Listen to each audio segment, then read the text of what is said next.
like a buttercup. You're a Barbie doll. Show them all what I'm made of. Strut down the hall. Won't stop till I get enough. Hey everyone, and welcome back for another deep dive. Today we're looking at something that could radically change how we think about housing. Oh, yeah. Tapping rents and mortgages at $1,000 a month. Interesting. Yeah, we've got some fascinating source material that suggests that this could be way more than just like a quick fix for affordability. Yeah. It might actually jumpstart the economy and even revolutionize the construction industry. Yeah, it really is fascinating. Intrigued. On the surface, you might think. Yeah. Capping what people pay for housing would just make things cheaper for renters and homeowners. Right. But the potential ripple effects are huge. The source material makes this bold claim that rent and mortgage caps could actually boost economic growth. Mm-hmm. That sounds like completely counterintuitive. Yeah. Wouldn't it be the opposite? Like less money flowing through the housing market? That's where it gets interesting. Okay. The key here is understanding the impact on people's spending habits. Okay. Imagine suddenly having hundreds, maybe even thousands of dollars freed up every month because your housing costs are capped. Oh, wow.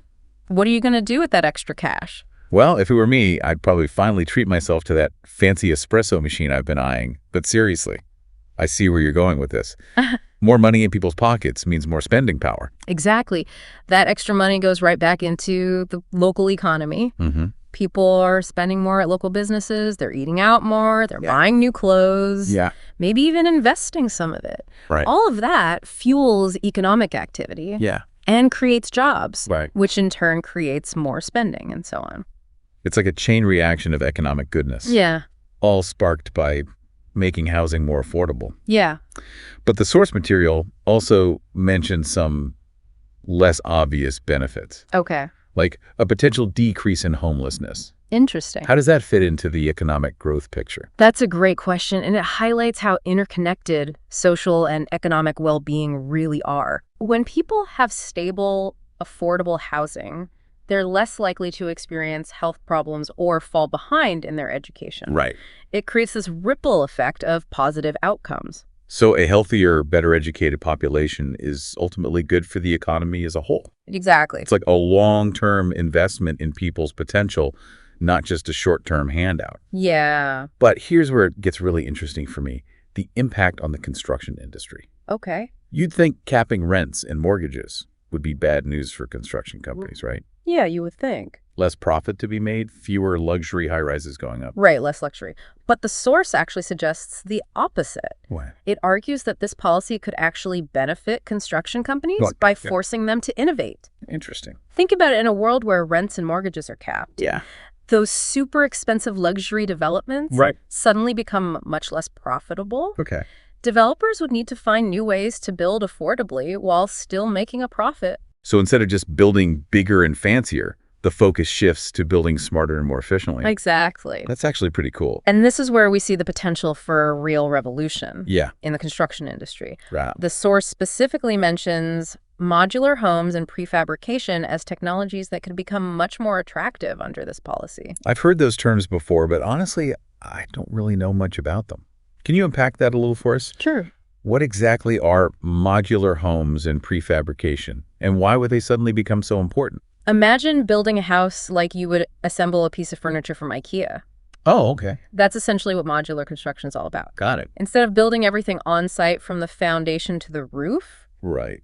you create pre-made components in a factory and then ship them to the building site for assembly. Oh, I get it. It's like a giant Lego set for houses. That does sound way more efficient. It is. Okay. Modular construction can significantly reduce construction costs and time, making it ideal for affordable housing projects. Right. And there are other benefits too, like reduced waste and improved quality control because everything is built in a controlled factory environment. So developers are incentivized to explore these new methods because they need to find ways to build affordably, but still make a profit. Exactly. But who's going to pay for all these new affordable housing projects? Is this where the government comes in? Absolutely. The source talks about the potential for public-private partnerships. Okay. Where governments offer incentives like tax breaks and low-interest loans to encourage private developers to build affordable housing. Right. This could create a win-win situation where developers get the financial support they need Yeah. and communities get the affordable housing they desperately need. Okay, so we've got innovation and collaboration happening. Yeah. But is there anything in the source about making it easier to actually build these homes? I'm thinking about zoning laws, building codes, all that bureaucratic red tape that can sometimes make construction a nightmare. You bring up a really important point. Zoning laws can be a huge barrier to building affordable housing. Right. In many cities, zoning regulations favor single-family homes on large lots, Okay. making it difficult to build denser, more affordable housing options like duplexes and multifamily apartments. That makes sense. More units in the same space would naturally mean lower costs per unit. Exactly. So could this policy actually lead to changes in zoning laws? The source definitely suggests that zoning law reform could be a key piece of the puzzle. Okay. Relaxing some of those restrictive zoning regulations Yeah. could open up a lot more land for affordable housing development. Is it? For example, allowing for accessory dwelling units or ADUs. I'm not familiar with that term. What are those? ADUs are basically smaller, self-contained living spaces, Okay. like a granny flat or a basement apartment that are added to existing properties. Got it. They can be a great way to create more affordable housing options within existing neighborhoods, and they can also provide extra income for homeowners. Wow. I'd never thought about that. Yeah. So by changing zoning laws to allow for things like ADUs, we could potentially create more affordable housing options without having to bulldoze entire neighborhoods and build massive new developments. Exactly. It's about finding creative solutions that work within the existing urban fabric. Right. And it's not just about big developers either. Oh, really? The source highlights a really interesting point about how this policy could benefit smaller construction firms too. Now, that is surprising. How would capping rents and mortgages help smaller construction companies? Wouldn't it be the opposite, with bigger companies having an advantage because they can operate on thinner margins? Well, with a greater focus on affordable housing projects, Yeah. there would likely be an increase in government contracts for these types of development. Right. Smaller companies, which are often more nimble and adaptable, could have a better chance of competing for these contracts. So it's not just about affordability for residents. It's about creating a more level playing field within the construction industry itself. Exactly. I love that. But what about the social impact of all this? The source mentions mixed income communities. Is that really a realistic outcome of a policy like this? That's a great question, and one that deserves a deep dive of its own. Okay. The idea is that rent and mortgage caps Yeah. could encourage the development of communities where people from different income levels live side by side, Right. breaking down the barriers that often separate us. I can definitely see the appeal of that. Diverse mixed income neighborhoods sound like a recipe for a more vibrant and inclusive city. But how would this policy actually help to achieve that? Well, by making housing more affordable across the board, it would reduce the financial barriers that often prevent people from living in certain neighborhoods. Imagine a city where teachers, nurses, artists, Wow. and entrepreneurs can all afford to live in the same neighborhoods as doctors, lawyers, and executives. That does sound like a pretty amazing vision. Yeah. But what about the landlords? Wouldn't they be resistant to rent caps? It seems like it would cut into their profits. It's a valid concern and one that the source acknowledges. Okay. That's why it emphasizes the importance of finding a balance. Right. Policies that combine rent caps with incentives for landlords, like tax deductions for property improvements or streamlined permitting processes, Okay. could help maintain their profitability Right. while still making housing more affordable for tenants. So it's about creating a system where everyone benefits, Yeah, from tenants to landlords to the construction companies. precisely. But wouldn't capping rents and mortgages just create a massive shortage of housing?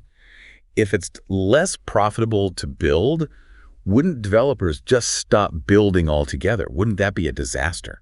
That's a big concern and one that critics of rent control often bring up. Yeah. However, proponents of this policy argue that the focus on innovation and efficiency, Okay. coupled with government incentives, could actually help to increase the supply of affordable housing.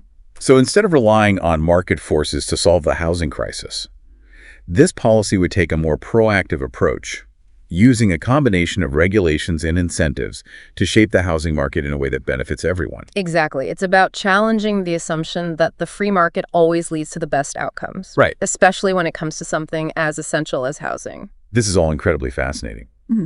It sounds like this policy could have a domino effect, impacting everything from individual budgets to the way we design our cities. It's not just about cheaper rent, it's about potentially sparking wider economic growth, fostering innovation in construction, and creating more inclusive communities. Yeah.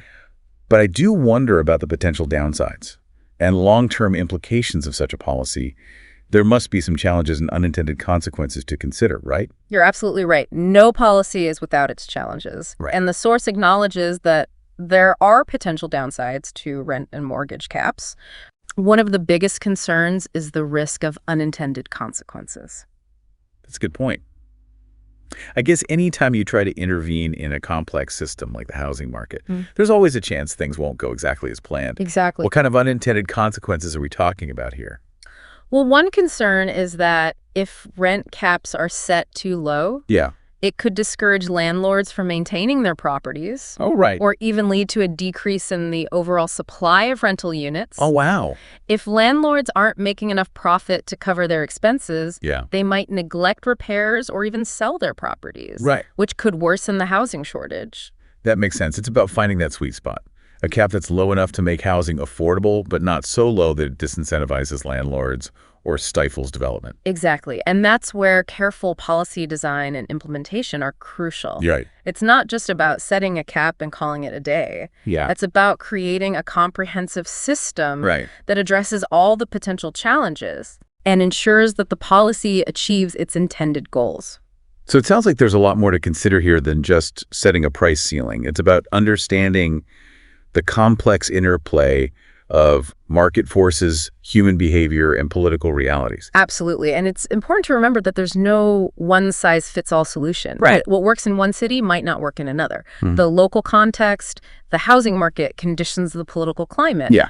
All of these factors need to be taken into account Right. when designing and implementing a policy like this. So it's not just about copying and pasting a policy from one place to another. It's about tailoring it to the specific needs and circumstances of each community. Precisely. Yeah. And that requires careful research, thoughtful analysis, Yeah. and a willingness to adapt and adjust the policy as Right. needed. It's a process, not just a one-time fix. Yeah. So we've talked about the potential benefits of rent and mortgage caps, the economic boost, the innovation in construction, social equity, the environmental sustainability. But we've also touched on some of the potential challenges. The unintended consequences to be the need for careful policy design, Right. the importance of local context. It sounds like there's a lot to weigh and consider here. Absolutely. This is a complex issue with a lot of nuances, but the key takeaway is that rent and mortgage caps have the potential to be a transformative policy, not just for housing affordability, Right. but for society as a whole. And that brings us to the big question. What does all of this mean for you, our listeners? What does it mean for the people who are actually experiencing the housing crisis firsthand? This raises an important question about personal responsibility and civic engagement. Yeah. If you're passionate about affordable housing, what role can you play in advocating for Right. or shaping these changes? This isn't just a theoretical discussion. It's about real-world policies that could have a significant impact on your life and your community. So we encourage you to do your own research. Engaging conversations. Contact your elected officials and let your voice be heard. The future of housing is something we all have a stake in, and we can all contribute to creating a more just and equitable system. Absolutely. Don't underestimate the power of your voice and your actions. Even small steps can make a big difference. And on that empowering note, we're going to shift gears and explore a slightly different aspect of this policy, the potential for architectural innovation. What if capping rents and mortgages didn't just make housing more affordable, but also led to a revolution in the way we design and build our cities? That's what we'll be diving into in the final part of our deep dive. Stay tuned. Welcome back. Before we shift gears to explore some potential downsides of rent and mortgage caps, Okay. let's stick with the positive for just a little bit longer Yeah. and talk about the long-term impacts this type of policy could have. Right. One thing that the source really emphasizes is the potential for stabilizing the housing market. Oh, yeah. That makes a lot of sense. We've all seen how volatile the housing market can be. Prices skyrocketing one year, then crashing the next. It feels like a roller coaster no one really wants to be on. Yeah. So how would capping costs help to smooth out those wild swings? Well, imagine a scenario where rents and mortgages are no longer subject to the whims of speculation and market forces. Right. Instead, they're tied to a more stable benchmark like inflation or the median income in a given area. This would create a much more predictable environment for both buyers and builders. That sounds great in theory. Yeah. But wouldn't that also make it harder for people to build wealth through homeownership? I mean, if prices aren't appreciating as rapidly. That's a really important point to consider. Yeah. It's true that if home prices aren't appreciating as quickly, Right. the potential for building wealth through homeownership might be somewhat diminished. Okay. However, the source argues that we need to rethink our entire approach to housing and wealth building. I'm all ears. What does that mean exactly? Yeah. Are we talking about completely abandoning the idea of homeownership as a path to wealth? Not necessarily. It's more about shifting our focus from speculation and rapid appreciation Okay. to stability and affordability. Gotcha. Instead of relying on ever-increasing prices to build wealth, Yeah. the focus would shift towards creating more affordable housing options, making homeownership a reality for more people, and ensuring that housing remains a stable and secure investment rather than a risky gamble. So instead of hoping for a windfall from a housing bubble, we're talking about building a more sustainable system, where housing is primarily seen as a place to live, not just an asset to flip. Exactly. It's about shifting our priorities and recognizing that a stable and affordable housing market benefits everyone in the long run, Right. even if it means slightly slower appreciation rates for individual homeowners. That's a really interesting perspective. Yeah. It makes me wonder about those who already own homes. How would this policy impact them? Would they suddenly see their property values plummet? That's a common concern, and one that the source acknowledges. While it's difficult to predict exactly how this policy would impact existing homeowners, Right. it's possible that they might see slower appreciation in their property values. Okay. However, it's also important to consider the broader economic benefits that this policy could generate. It's not just about individual gains and losses. It's about the overall health of the economy and the well-being of society as a whole. Precisely, if this policy leads to greater economic stability, Yeah. increased consumer spending, and reduced homelessness, as the source suggests, then existing homeowners would also benefit from those positive ripple effects. It's about weighing the potential individual costs against the broader societal gains. That makes a lot of sense. It's like investing in a more stable and prosperous future for everyone, even if it means making some adjustments to our individual expectations. Okay. So we've talked about the economic impact, the potential changes to the construction industry, and the implications for both current and future homeowners. But what about the environmental implications of all this? Does the source address sustainability at all? It does, and this is where things get really interesting. Okay. The source actually highlights the potential for rent and mortgage caps to promote sustainability in housing. That's an angle I hadn't considered. How would a policy like this lead to more sustainable housing?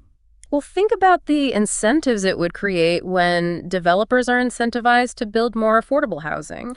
They're more likely to explore energy-efficient designs and construction techniques. Right. For example, instead of using traditional lumber, Yeah. which can be quite expensive and resource-intensive, Okay. they might opt for sustainable alternatives like cross-laminated timber, CLT, or bamboo, Oh, wow. which are both strong, renewable, and have a much lower carbon footprint. I've heard of bamboo flooring, but I had no idea. It could be used for structural elements too. Yeah. So we can end up with more affordable housing that's also better for the environment. Yeah. Sign me up. Exactly. And it goes beyond just the building materials themselves. Developers would also be more likely to incorporate energy-efficient appliances, Right. solar panels, and other green features into their designs. So it's not just about building smarter. Yeah. It's about building greener. Yeah. I love that. But let's get back to something we talked about earlier. Okay. The idea that this policy could create a more inclusive construction industry. Can you elaborate on how that would play out in practice? Sure. As we discussed, rent and mortgage caps could lead to an increase in government contracts for affordable housing projects. Right. This creates more opportunities for smaller construction firms to bid on those projects and compete with larger companies. It could also open doors for minority-owned and women-owned businesses, Right. which are often underrepresented in the construction sector. So it's not just about leveling the playing field in terms of affordability for residents. It's about creating a more diverse and equitable construction industry as well. Exactly. That's a really powerful idea. But I have to admit, it all sounds a bit utopian. Yeah. Are there any potential downsides or challenges that the source addresses? You're right. No policy is without its challenges. Yeah. And the source acknowledges that there are potential downsides to rent and mortgage caps. Okay. One of the biggest concerns is the risk of unintended consequences. That's a good point. I guess anytime you try to intervene in a complex system like the housing market, there's always a chance things won't go exactly as planned. Right. What kind of unintended consequences are we talking about here? Well, one concern is that if rent caps are set too low, it could discourage landlords from maintaining their properties or even lead to a decrease in the overall supply of rental units. Yeah, that makes sense. If landlords aren't making enough profit to cover their expenses, they might neglect repairs or even sell their properties, which could worsen the housing shortage. That makes sense. It's about finding that sweet spot, a cap that's low enough to make housing affordable, but not so low that it disincentivizes landlords or stifles development. Exactly. And that's where careful policy design and implementation are crucial. Right. It's not just about setting a cap and calling it a day. It's about creating a comprehensive system that addresses all the potential challenges and ensures that the policy achieves its intended goals. So it sounds like there's a lot more to consider here than just setting a price ceiling. It's about understanding the complex interplay of market forces, human behavior, and political realities. Absolutely. And it's important to remember that there's no one-size-fits-all solution. Right. What works in one city might not work in another. The local contexts, the housing market conditions, the political climate, all of these factors need to be taken into account when designing and implementing a policy like this. So it's not just about copying and pasting a policy from one place to another. It's about tailoring it to the specific needs and circumstances of each community. Precisely. And that requires careful research, thoughtful analysis, and a willingness to adapt and adjust the policy as needed. Right. It's a process, not just a one-time fix. So we've talked about the potential benefits of rent and mortgage caps, the economic boost, the innovation in construction, the social equity, the environmental sustainability. But we've also touched on some of the potential challenges, the unintended consequences, the need for careful policy design, the importance of local context. Sounds like there's a lot to weigh and consider here. Absolutely. This is a complex issue with a lot of nuances, but the key takeaway is that rent and mortgage caps have the potential to be a transformative policy, not just for housing affordability, but for society as a whole. And that brings us to the big question. What does all this mean for you, our listeners? What does it mean for the people who are actually experiencing the housing crisis firsthand? This raises an important question about personal responsibility and civic engagement. If you're passionate about affordable housing, what role can you play in advocating for or shaping these changes? Right. This isn't just a theoretical discussion. It's about real-world policies that could have a significant impact on your life and your community. So we encourage you to do your own research, engage in conversations, contact your elected officials, and let your voice be heard. The future of housing is something we all have a stake in, and we can all contribute to creating a more just and equitable system. Absolutely. Don't underestimate the power of your voice and your actions. Even small steps can make a big difference. And on that empowering note, we're going to shift gears and explore a slightly different aspect of this policy, the potential for architectural innovation. What if capping rents and mortgages didn't just make housing more affordable, but also led to a revolution in the way we design and build our cities? That's what we'll be diving into in the final part of our deep dive. Stay tuned. Welcome back to the show. We've been deep diving into the potential impacts of capping rents and mortgages at $1,000 a month, exploring everything from economic ripple effects to the nitty-gritty of construction innovation. Now let's shift gears and talk about how this policy could lead to a whole new era of architectural design.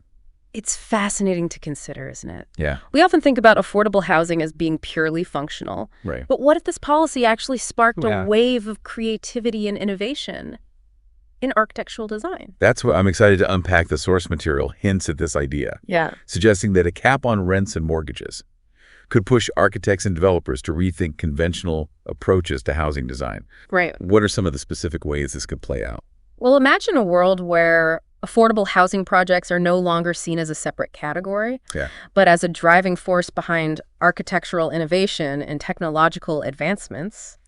We could see a surge in the development of prefabricated homes, modular units, and sustainable building materials, all driven by the need to create beautiful, functional, and affordable housing.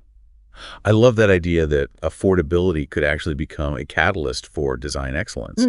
But let's get specific. What would these innovative designs actually look like? What kind of features or materials could we see? Think about materials like cross-laminated timber, CLT, Okay. which is incredibly strong, lightweight, and sustainable. Right. It's like a superpowered plywood that can be used for walls, floors, and even entire building structures. Wow. We could see entire neighborhoods built with CLT, creating warm, inviting spaces that are both affordable and environmentally friendly. CLT sounds amazing, and I know we talked about modular construction earlier, but I'm still fascinated by the idea of building houses like giant Lego sets.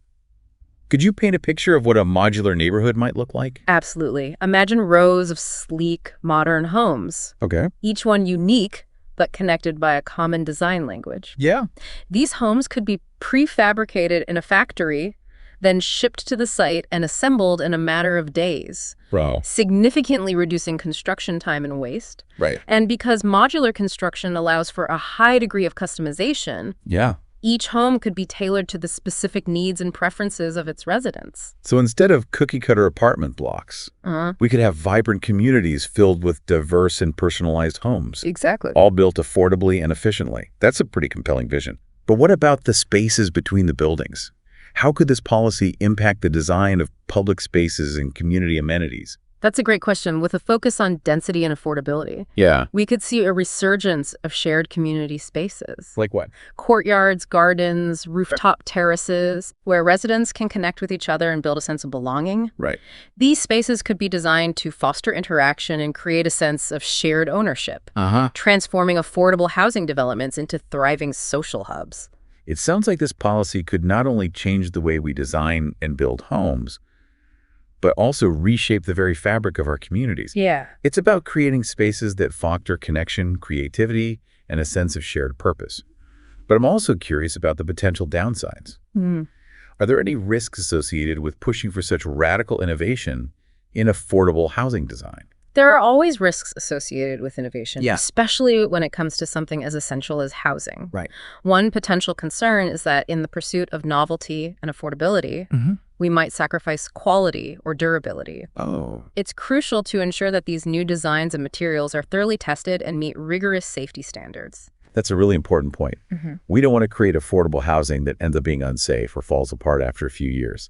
So it sounds like there needs to be a balance between pushing the boundaries of design and ensuring that these innovations are practical and sustainable in the long run. Absolutely. And that requires collaboration between architects, engineers, developers, and policymakers. Right. It's about creating a shared vision for the future of affordable housing, one that prioritizes both innovation and responsibility. It's inspiring to think about the possibilities, but let's bring it back to our listeners.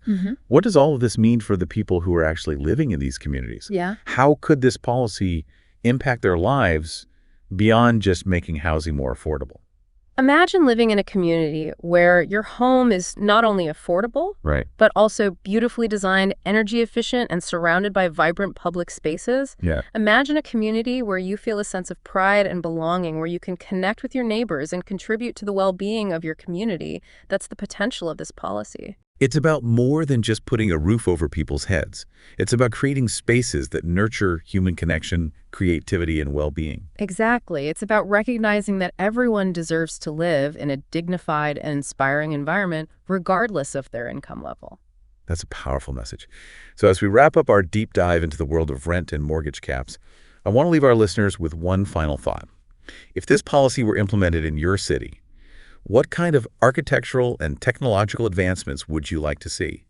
What kind of communities would you like to create? The future of housing is not predetermined. It's something we shape together through our choices, our actions, and our voices. Don't underestimate the power you have to influence change. Get involved in your community. Advocate for policies that align with your values and demand better housing for everyone. The future is in our hands. And that's a wrap on our deep dive. We hope this conversation has sparked your curiosity and inspired you to think differently about the possibilities for a more affordable, equitable, and beautifully designed future. Thanks for joining us. Sound the alarm. I'm coming up. We'll have a ball. I'm sweet like a buttercup. You're a Barbie doll. Show them all what I'm made of. Strut down the hall. Won't stop till